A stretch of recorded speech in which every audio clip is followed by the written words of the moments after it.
Joining us right now is Democratic Congressman from New Mexico, Gabe Vasquez. Thanks so much for coming in, Congressman.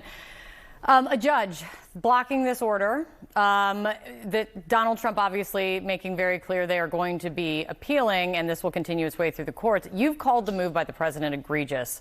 What do you think the impact will be if he succeeds?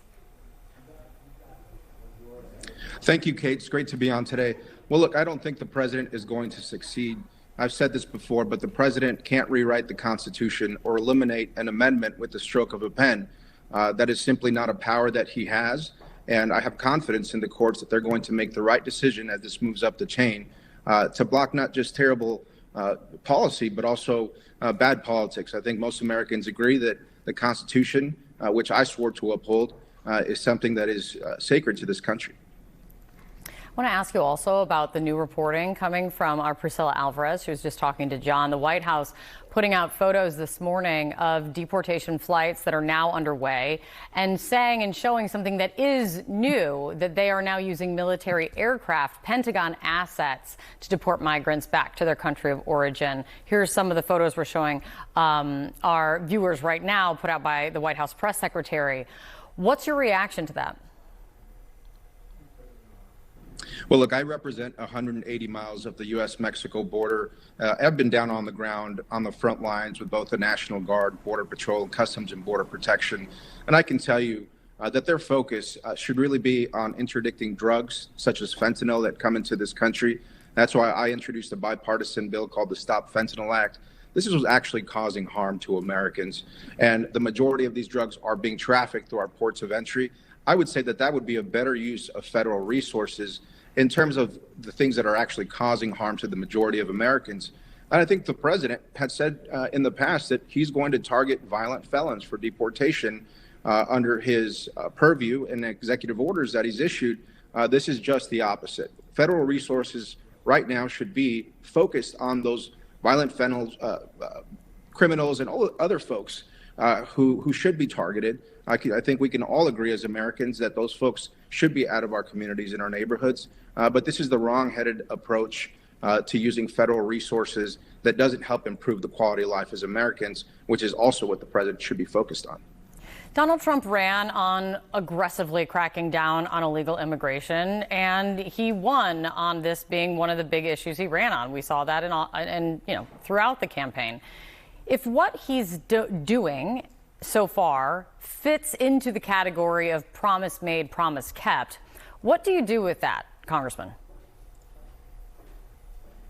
Well, look, we cannot talk about immigration without talking about the economy. And it's so critically important that the American public understands the contributions of immigrants to this country. So again, if we start to see mass deportations of folks like farm workers who help us secure our nation's food security, who help lower the cost of goods from production all the way to the grocery store, when we start seeing that dreamers don't get a fair shot at becoming American citizens, and when families are torn apart, I think the American public is going to realize that this is a wrong-headed approach. And although he made a promise to crack down on illegal immigration, it's going to have profound impacts on our economy should his plans be carried out to fruition in a way that we suspect it might with mass deportation orders that we've already seen. And even worse, we just saw ICE put a statement out just yesterday saying that American citizens are going to be caught up in the crossfire of the mass deportation force, including with an incident that happened in New Jersey yesterday.